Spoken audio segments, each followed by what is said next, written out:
எலியும் தவளையும் நல்ல நண்பர்களா இருக்காங்க. எப்பயுமே தவளை எலிய டெய்லி பார்க்க போகும். 2 பேரும் சேர்ந்து சாப்பிடுறது, பேசுறது, அவங்க லைஃப் ஜாலியா போகுது. ஒரு நாள் தவளை எலிகிட்ட என்னோட வீட்டுக்கு வான்னு கூப்பிடுது. அதுக்கு எலி என்னால நீந்த முடியாது, அதனால நான் வரல அப்படின்னு சொல்லுது. அதுக்கு தவளை சிரிச்சுட்டே சொல்லுது, கவலைப்படாத, நீ எனக்கு பின்னாடி ஏறி உட்காந்துக்கோ, நான் இந்த நதியை தாண்டி உன்னை அந்த பக்கம் கூட்டிட்டு போறேன்னு சொல்லுது.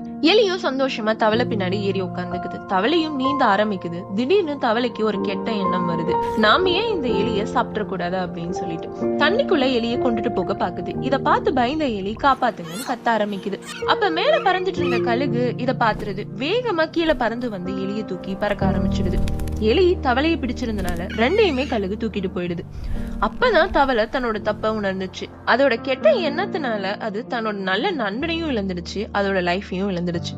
சோ என்னைக்கும் யாரையும் ஏமாத்தணும் அப்படின்னு நினைக்காதீங்க. அப்படி நம்ம நினைச்சோம்னா நாம தான் முதல்ல ஏமாந்து போவோம்.